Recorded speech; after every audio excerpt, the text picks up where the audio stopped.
A writer sent me a note and said that he thinks that Ted Cruz is a very good person, but still, because of his birth in Canada, doesn't believe that he's eligible to be president. That will, if he was the nominee, that issue would certainly come up among the opposition. Of course, Cruz being the nominee seems sort of an outside chance now. Two courts have already ruled on this matter, and they both said yes, he is eligible to run for president, but that will never settle it, obviously, for some people. 944. Bill Colley with you, and of course the joke being we've already had a Kenyan for 8 years. Once again, liberals will just, smoke will come out of their ears. He called him a foreigner and a Muslim today.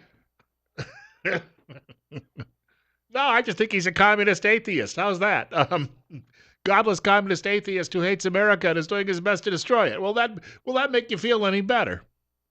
Bill Colley with you on Top Story on News Radio 1310 KLIX and newsradio1310.com. It's 37, on our way to about 47 today. Warmer tomorrow, and then temperatures in the 60s, near 70 maybe this coming weekend. Daily Caller has this today. Donald Trump can't renounce David Duke strongly enough for the media and bipartisan circle jerk around him, the writer says. I think I know what that means. Even when he did it on Good Morning America on March 2nd, Washington Post reporter Janelle Ross lied and said it was more than 48 hours since his last denunciation. Compare all this to how Democrats are treating news that former New York State Assembly Speaker Sheldon Silver, I used to know this guy. He sounded like Eeyore. Well, Pooh, sounds like we're going to have some difficulty getting a law passed. He remains a convention superdelegate for the Democrats, despite his conviction last December on federal corruption charges. Party grand poobahs, plus the Bernie Sanders and Hillary Clinton campaigns today all declined to disavow the convicted felon who will be a superdelegate at their convention. Well, Sanders hasn't been asked to disavow all of those kooks and whack jobs and, those leftists who interrupted Trump's planned rally in Chicago last weekend. Those are the people who are sympathetic to ISIS and Al-Qaeda. I mean, they are. They hate America so much they'd like to see it destroyed. And then I read a story on the GOP USA website yesterday morning, so this is not even today. The numbers are probably higher. But yesterday morning, over the course of the weekend through Tuesday or Monday night in Chicago, 3 police officers were shot and 9 other people. Several of them are dead. The cops all made it through. Luckily, none of them died in the performance of their duty, to my knowledge. But so you got a dozen people shot in 3 days there. A dozen people, 3 of them police officers. And you scratch your head, and you were watching these kids brag about the fact we don't want folks like Chicago is not just up and down there.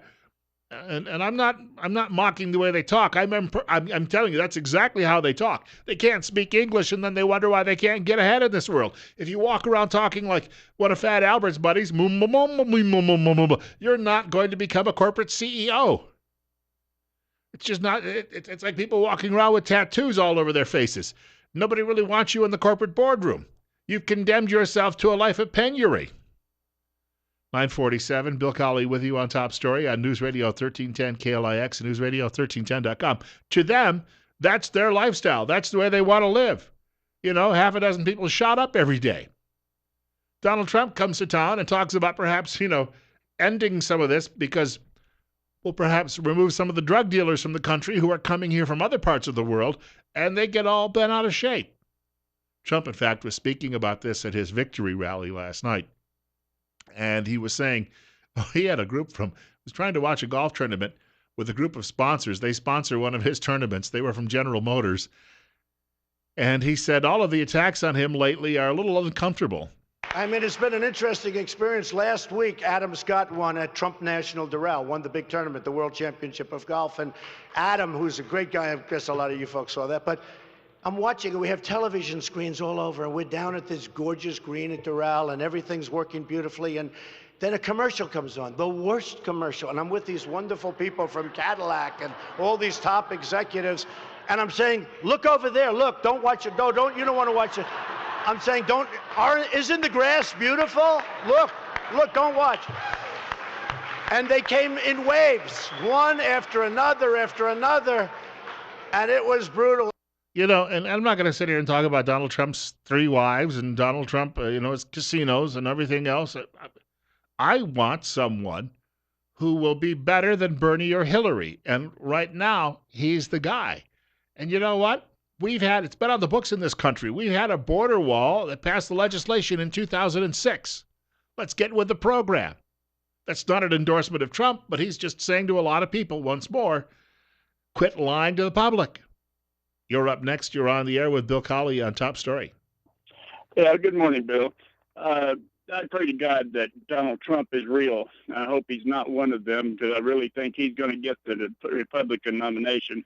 But what you were talking about earlier, just because a bunch of corrupt judges decide against the law doesn't mean that Cruz is eligible. How many judges would have to do it before you figured out that one of them might be honest? All of them, every one of them. If they decide against law, they're breaking the law. It doesn't change the law. Judges don't make law in America. Natural-born citizen has been, of course, defined by law multiple times in this country. It's been changed multiple times. So the judges are essentially ruling with what the law was during the time of his birth. He was born in Canada to a Canadian parent. Well, his mother was actually from Wilmington, Delaware, and his father was from Cuba, right? I understand, Bill. I understand. I'm just pointing it out. Thank you for the call. I will point this out, too. I have visited Wilmington, Delaware. I didn't want to. I used to work somewhat close to Wilmington, Delaware, the hometown of Joe Biden and some other nefarious characters, and I will tell you, some people would question whether that's in America. In fact, I remember one time I was sitting in Dover in a conference room, which is the state capital. It's the next county from where Wilmington is located. And I was talking to a fellow named Barrett Kidner. Barrett Kidner was an ally of Grover Norquist, the fellow who's been leading a lot of the anti-tax movements around the country over the last 25 years. And Barrett Kidner, we looked out the window of his conference room across the green at where the state legislature convened, and he said to me, there's one-worlders over there. That was his phrase, one-worlders. He means globalists. So, yeah, I would question seriously whether Wilmington sometimes is part of the good old USA. In fact, driving through parts of Wilmington, you would think that you were actually in, Guatemala, which brings us back to Donald Trump. And, yes, I hope he is for real, because Donald Trump, let's be honest, he's going to be the Republican Party nominee. They would be absolutely nuts to try to turn around and take this away from him at this point. I heard Rush mention this to a caller yesterday. The caller said, I'm driving home, and I'm just driving down the road calmly, and the caller said, look, they don't need to give it to him because the rules say that he's got to get to 1237. And if he doesn't have 1,237 delegates, then we can open it up to everybody else. So I don't understand what the problem is. And Rush says, if he comes in at 1,200 delegates and you say that's not enough and you take it away from him,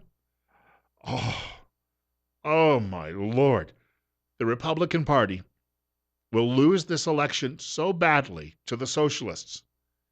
There will be no future for the Republican Party in this country. They've been so worried about appeasing every special interest over the last several years and playing footsie with President Obama.